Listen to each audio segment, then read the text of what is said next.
Kita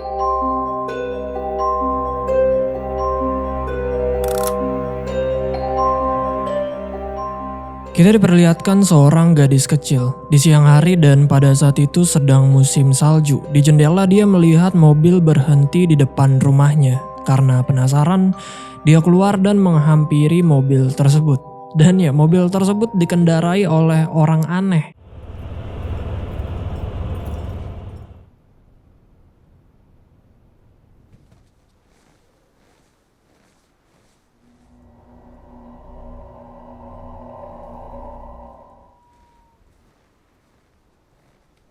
The almost birthday girl.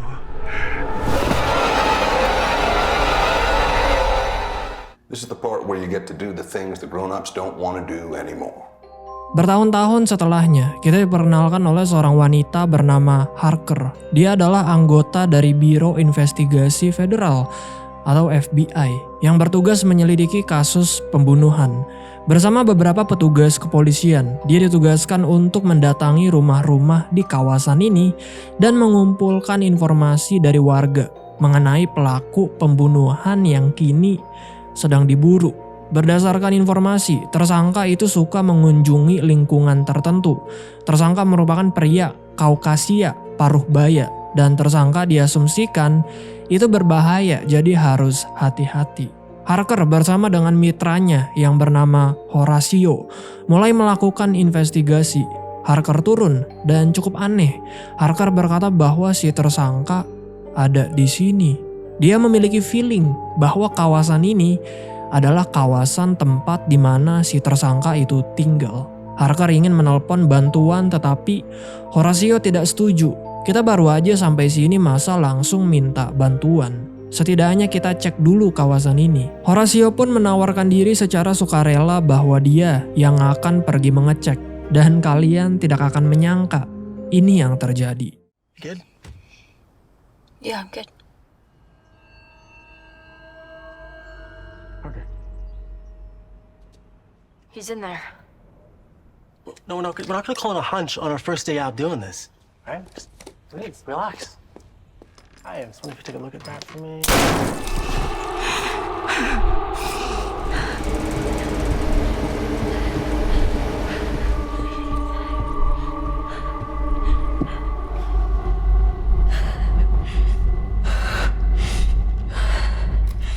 Camera, table, legs. I don't know. 33? I need to talk to someone about my beautiful Mariners. Karena kejadian itu, mitranya meninggal ditembak. Harker melakukan evaluasi psikologi FBI. Selanjutnya, Harker ditugaskan untuk mengatasi kasus pembunuhan berantai. Harker dibawa oleh kaptennya yang bernama William untuk melihat TKP. William bercerita, keluarga beranggotakan 4 orang tinggal di rumah itu selama 12 tahun. Keluarga Horns namanya. Keluarganya baik-baik saja. Si ayah merupakan seorang dosen, pelatih baseball juga untuk anak-anak. Si ibu jualan kue gereja. Kemudian 2 bulan lalu, mereka semua dibunuh di dalam rumah itu. 4 korban, tetapi secara teknis 3 mati karena dibunuh dan 1-nya itu bundir. Si ayah menikam istrinya sebanyak 61 kali sebelum pisaunya lepas dari pegangannya. William tidak mau bercerita tentang korban anak-anak karena itu terlalu sadis. Harker bingung. William bilang 4 orang dibunuh, tetapi Agent Brown berkata secara teknis ada 1 mati karena bundir dan itu adalah si ayah. William menjelaskan bahwa di TKP tersebut sepucuk surat tertinggal bersama mayat-mayat itu, ditulis dalam alfabet berkode. Dan tidak ada sidik jari atau indikasi apapun itu yang menunjukkan bahwa surat ini terhubung dengan keluarga korban. William berkata bahwa FBI sudah mendapatkan 10 surat yang sama, dibuat dengan tangan yang sama. 10 rumah, 10 keluarga selama 30 tahun terakhir. Dan semuanya itu ditandai dalam satu kata, long legs. Seseorang atau sesuatu memaksa si ayah untuk membunuh seluruh keluarganya. Sejauh ini, FBI belum tahu siapa orang yang memaksa itu. masih menjadi tanda tanya. William mengajak Harker untuk melihat semua berkas tentang Longlegs. Sembari juga, William menyuruh Harker untuk menceritakan kejadian penembakan Horatio. Harker berkata bahwa kejadian itu sulit dijelaskan. Bagaimana dia bisa menemukan tempat itu? Katanya seolah ada sesuatu yang menepuk pundaknya, memberitahu dia di mana harus mencari. William sangat takjub. Harker bisa mengidentifikasi rumah tersangka tanpa tahu sebelumnya. Jadi benar-benar berdasarkan feeling. Harker bertanya, apa kesamaan dari keluarga korban pembunuhan Longlegs? William mengungkapkan bahwa semua keluarga korban memiliki kesamaan yang mencolok. Masing-masing memiliki anak perempuan yang akan berulang tahun di tanggal 14 di bulan tertentu. Namun hanya keluarga Horns yang benar-benar dibunuh tepat pada hari ulang tahun putri mereka. William memberikan berkas kasus pembunuhan Longlegs kepada Harker. Harker pun langsung menginvestigasinya. Dia memilah masing-masing keluarga korban dibunuh tanggal berapa. Harker sampai tertidur memilah semua data ini. Go, Harker. Take a nice long look. Maybe we'll just call you highly intuitive. All the victim families have daughters whose birthdays are on the 14th of any given month. 911, what's your emergency? Not my daughter. Sir, who's not your daughter? She's sleeping. It's the best time to do it. Sir? What is your emergency?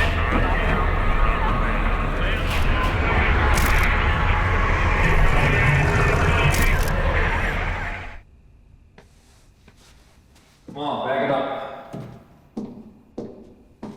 He murders them, but not in person. Dia diajak oleh William untuk minum bareng. William menyuruh Harker untuk bercerita apa yang dia temukan. Harker menjelaskan bahwa tidak ada tanda-tanda masuk secara paksa. Sebenarnya, menurut forensik, tidak ada indikasi bahwa si pembunuh ada di rumah korban sama sekali. Cukup membingungkan. Terus semua surat-surat itu gimana? Yang ada tanda Longlegs. Bagaimana surat itu ada di rumah korban jika si pembunuh saja itu tidak ada di sana? Yang ada hanya jasad para korban. Dan mereka semua telah terbunuh dengan sesuatu dari dalam rumah. 2 kali pakai senapan, keduanya terdaftar secara sah dengan nama si ayah. 8 kali pakai pisau dari dapur keluarga. Dan 1 dari 8 itu ada yang pakai palu juga dari kotak peralatan keluarga. Kalian harus ingat, korban keluarga Longlegs itu ada 10. Menurut Harker, Longlegs pasti berada di dalam rumah untuk menggunakan senapan, pisau, atau palu. Tetapi menurut bukti fisik, dia tidak pernah berada di sana. Harker berpikir mungkin Longlegs menyuruh keluarga korban untuk melakukan perbuatan yang dia mau terhadap mereka masing-masing, lalu mereka melakukannya. Pertanyaannya, kenapa mereka mau? Apa motifnya? Semuanya belum jelas. William berkata bahwa kasus ini itu seperti Charles Manson. Charles Manson adalah contoh nyata dari pemimpin kultus yang tidak membunuh langsung, tetapi memanipulasi orang lain untuk membunuh atas perintahnya. Dia mencuci otak para pengikutnya agar percaya bahwa mereka sedang melakukan sesuatu yang benar, bahkan dalam tanda kutip, itu suci. Harker berkata bahwa Charles Manson mempunyai kaki tangan.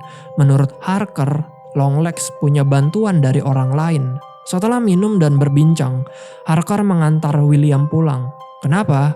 Karena William habis minum, jadi tidak boleh berkendara. Polisi yang patuh. Sekalian juga, William menyuruh Harker untuk bertemu dengan keluarganya. Dan pertemuan itu cukup canggung karena kelihatannya Harker merupakan seorang penyendiri, jarang bersosial. She is. You didn't call to say goodnight. I guess I screwed that up, huh? Hello. Nice to meet you, Harker. Hi, honey. Hey, babe. Did you want to be an FBI agent when you were a little girl? Can you come to my birthday party? I'll be there.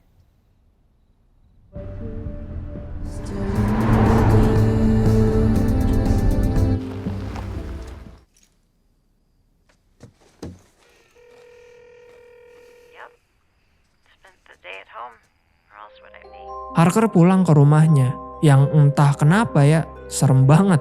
Setelah mandi, dia menelpon ibunya. Ketika sedang menelpon ibunya, ada suara aneh. Harker pun mengeceknya dan... Mom, I gotta go. I'll call you back, okay? Hello?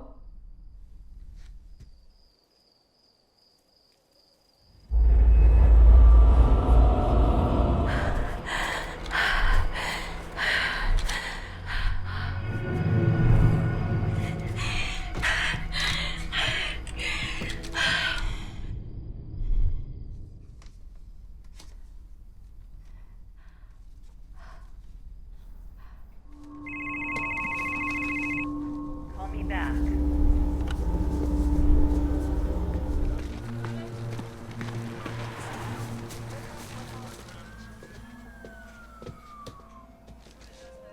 Harker melihat ada orang masuk ke rumahnya. Dia kembali ke rumahnya tetapi di sana sudah tidak ada orang. Harker ditinggalkan sepucuk surat dan itu adalah kartu selamat ulang tahun. Dan di kartu tersebut ada sandi ditandakan dengan nama Longlegs. Pertanda bahwa kartu ini itu dari Longlegs. Karena diberikan clue di awal halaman, Harker bisa memecahkan sandi tersebut. Di dalam kartu tersebut, setelah Harker berhasil memecahkan sandi, pesannya seperti ini.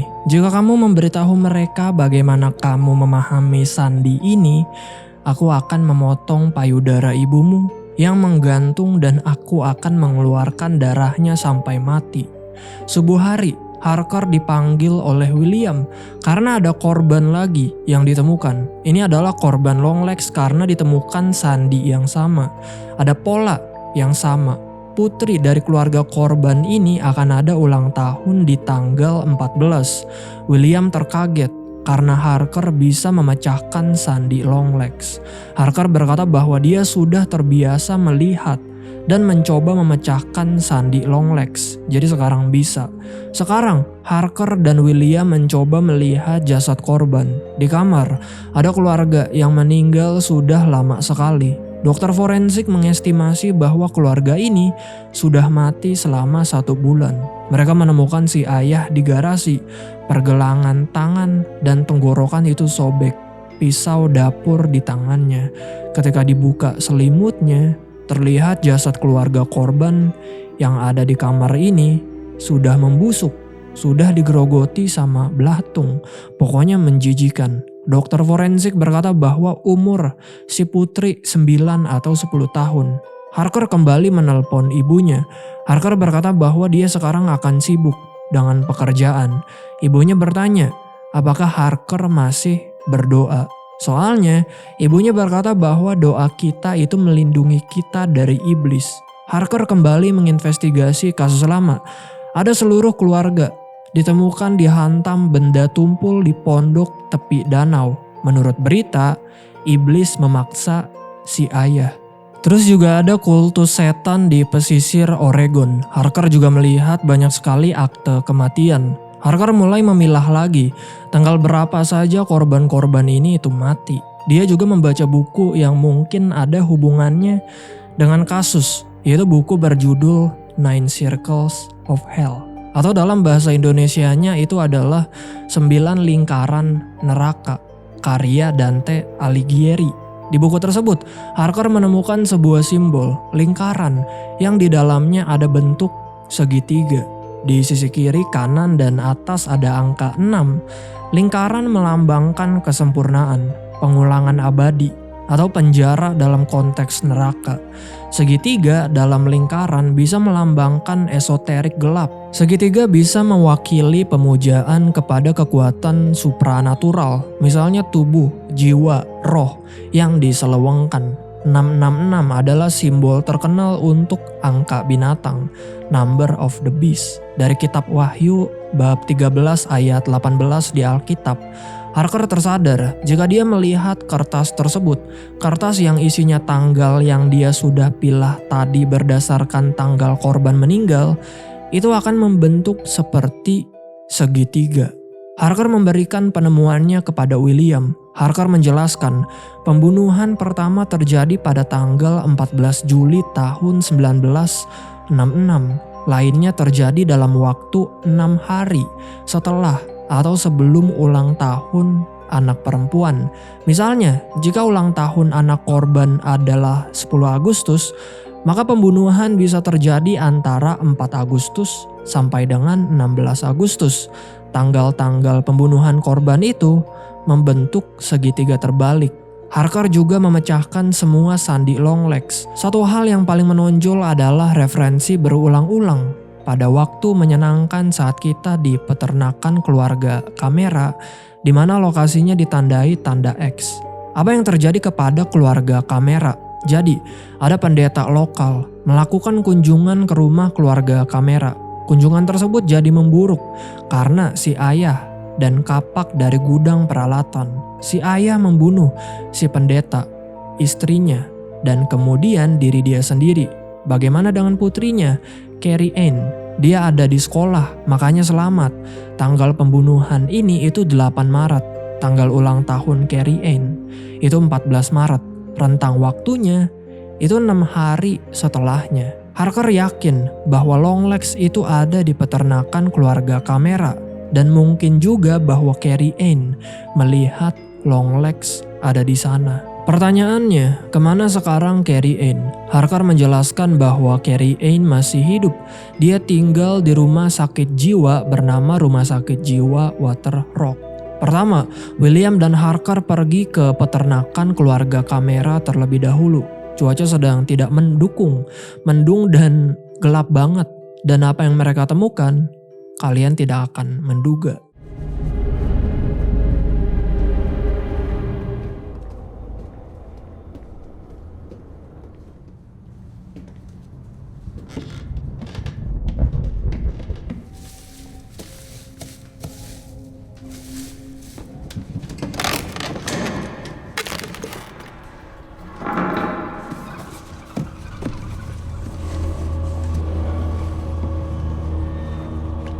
She's handmade, that's for sure.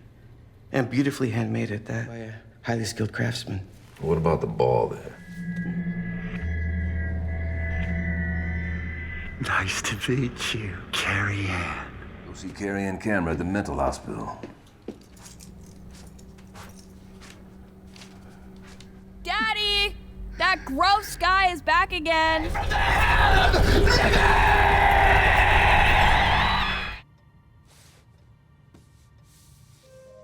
Boneka ini buatan tangan yang indah, kata dokter forensik. Tangan, kaki, kepala, semuanya itu terbuat dari porselen, dibuat dengan cinta dan obsesi. Badan kanvas, tidak pakai pemutih, bahannya itu kapas. Semuanya ini dibuat dengan indah oleh pengrajin yang sangat terampil. Di boneka tersebut ditemukan semacam bola. Bola itu ditanamkan di dalam kepala boneka. Dokter berkata bahwa dia menganggapnya bahwa bola itu adalah otaknya si boneka. Dokter menempelkan ultrasonografi ke bola tersebut.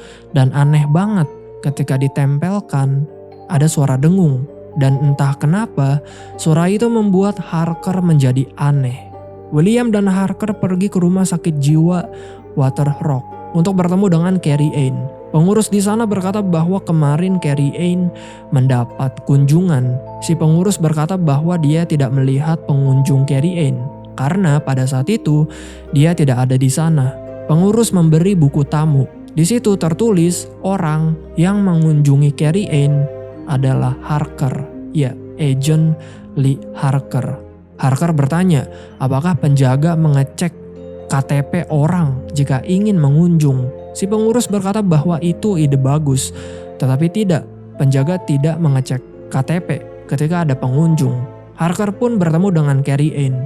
Carrie Ann benar-benar aneh. Carrie Ann berkata bahwa Harker itu pernah pergi ke rumahnya. Harker benar-benar bingung karena ingatan dia berkata bahwa dia tidak pernah ke rumah Carrie Ann. Carrie Ann juga berkata bahwa baru-baru ini dia merasa selalu mimpi panjang. Mimpi di mana seluruh dunia itu gelap. Mimpi di mana suatu tempat itu tidak ada jarak. Sebuah ruangan gelap, kosong, tanpa dinding atau ujung. Harker bertanya, apakah Carrie Ann ingat orang tuanya? Disinilah terjadi flashback, kejadian yang menimpa keluarga Carrie Ann. Seen you before. Been to my house. Do you remember your parents? Let her up too much.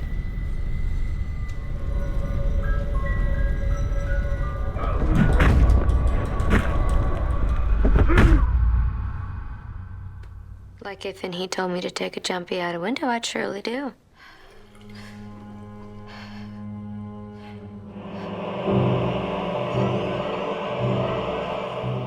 In some cultures, dolls are used in magic. Just a man, Hawker, not a witch doctor. Ya, si ayah membunuh pendeta yang datang ke rumahnya dan istrinya sendiri. Lalu bundir. Harker menyuruh Carrie Ann untuk menggambarkan sosok yang kemarin mengunjunginya. Di sini makin aneh. Carrie Ann berkata bahwa dia selama ini menunggu orang itu, menunggu untuk diberitahu sesuatu yang harus dia lakukan untuknya. Ya, Carrie Ann berkata bahwa dia akan melakukan apa saja yang disuruh oleh orang itu. Bahkan jika dia disuruh melompat dari jendela, dia akan melakukannya. William mulai bertanya, bagaimana Longlegs bisa tahu nama Harker? Harker berkata bahwa dia itu tidak tahu. William memberi kabar buruk. William berkata bahwa ibunya Harker meminta laporan polisi 13 Januari 1974. Itu 1 hari sebelum ulang tahunnya Harker yang ke-9. Yang artinya ulang tahun Harker berada di tanggal 14. Ibunya Harker juga berkata, pada kejadian itu 13 Januari tahun 1974, ada seorang penyusup datang ke rumahnya, tinggi dan pucat. William bertanya, apakah Harker ingat ada seseorang datang ke rumahnya waktu itu? Apakah Harker ingat di rumahnya ada orang yang tinggi dan pucat? Harker berkata bahwa dia tidak ingat. Harker disuruh oleh William untuk menemui ibunya. How does Longlegs know your name, Hawker? What aren't you telling me? January 13th, 1974. That's 1 day before your 9th birthday. Tall and pale. Do you remember someone at your house? You go see your mother.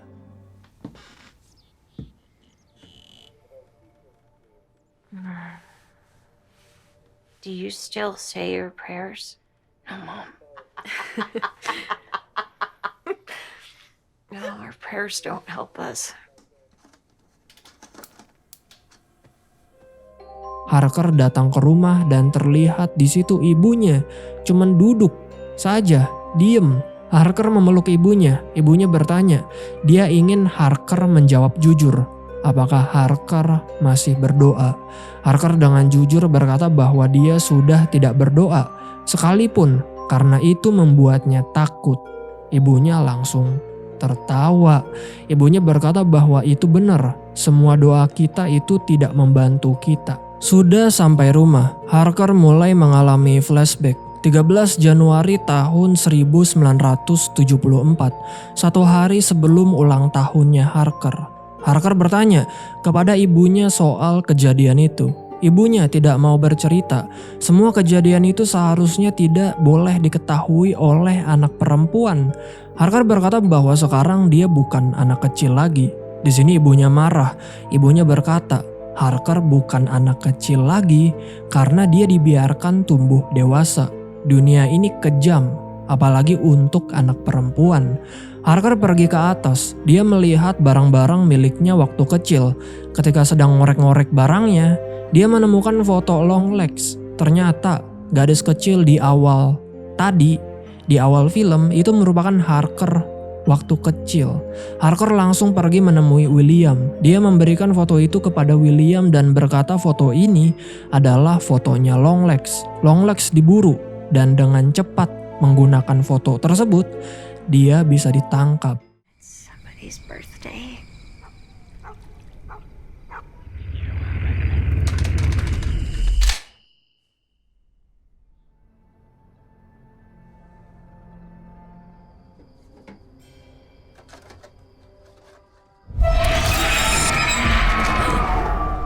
are you, and why are you talking to my kid?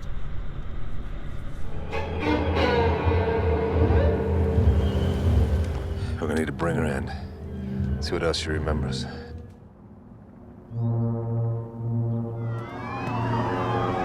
Sir, I'm gonna need you to get down on the fucking ground. Dale Ferdinand Cobble. No. Lee Harker. Happy birthday, Lee Harker. There. And you'll be there. Ketika ditangkap, terlihat Longlegs sedang menunggu bus untuk pergi. Polisi datang, dia langsung menaruh tasnya. Tidak panik, stoik banget. Seakan-akan dia tahu ini akan terjadi dan tidak bisa dia kendalikan, jadi dia menyerahkan diri. Nama asli Longlegs itu adalah Dale Ferdinand Cobble. Ketika diinterogasi, Cobble berkata bahwa dia kesini hanya ingin bertemu dengan Lee Harker. Pokoknya, Cobble ketika diinterogasi tidak menjawab apa-apa, cuman menjawab nama dia. Terus dia bilang dia ingin bertemu dengan Harker. Terus habis itu nyanyi nggak jelas. Harker pun masuk ke ruangan interogasi untuk berbicara dengan Cobble. Cobble menyambutnya dengan berkata Harker, si gadis yang sebentar lagi ulang tahun. Cobble berkata aneh, terimalah hadiah itu dan hancurkan. Lalu hancurkan dirimu sendiri alias bundir. Atau simpan hadiahnya dan sujud sampai ke bawah. Harker bertanya, siapa selama ini yang membantu Cobble melakukan pembunuhannya? Siapa kaki tangan Cobble? Cobble malah bersikap aneh. Dan setelah itu, ini yang terjadi.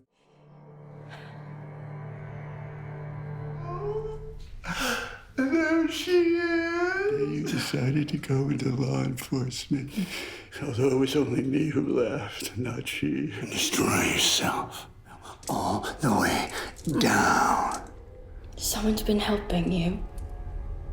A nice lady with a Bible and a congratulations. Your house was even whiter when I came to visit me. A little bit of everywhere. Her father's wings.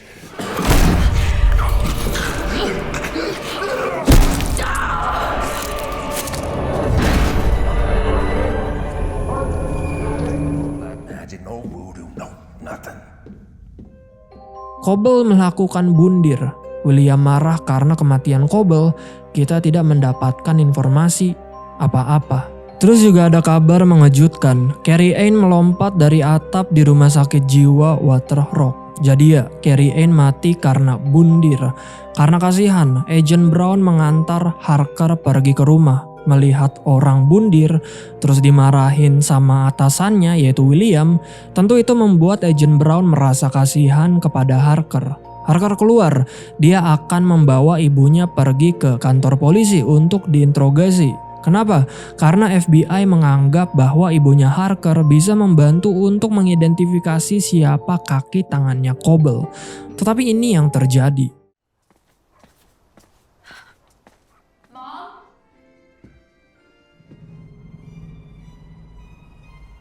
Mom? Put the gun down! My Cobble's dead. She's gone. And you're free too, baby girl.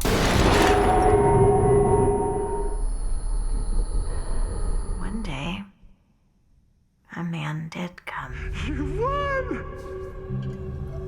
His terrible magic. The devil wanted the little girl for his own. And now that. So her mother begged for the little girl's life to be spared. And congratulations, you've won. But then the dolls, the devil did the rest. Make sure it happened the way he wanted it to.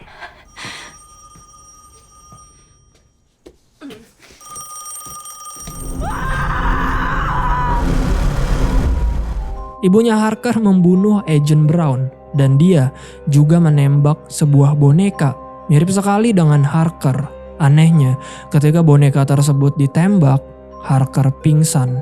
Ada sebuah flashback. Suatu hari, datang seseorang ke rumah Harker dan dia bernama Cobble.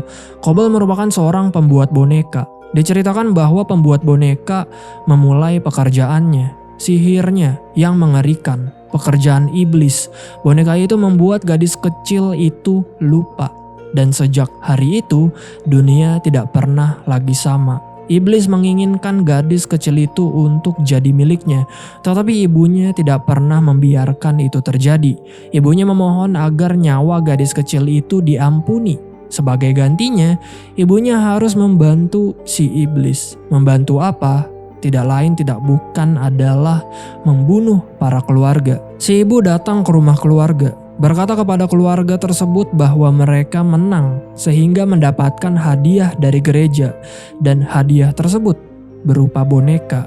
Ketika boneka tersebut sudah masuk ke dalam rumah, si iblis melakukan pekerjaan sisanya. Harker bangun, dia mendapat kabar dari telepon bahwa ibunya berada di rumah William. Untuk apa?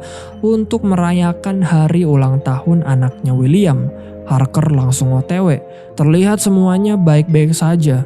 Tetapi ketika masuk di situ ada ibunya Harker. Harker menjelaskan ke William bahwa ibunya merupakan kaki tangan Cobble. Tetapi William malah marah dan menyuruh Harker untuk duduk. Dan ya kalian tahu apa yang terjadi. It's really nice that you came. Come, sit. Sit. She's Cobble's accomplice. Sit down! Don't mind me.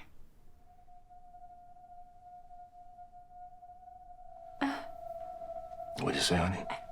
And the little girl will be next. I'm doing this for you. And again. And again. To rise up out of this.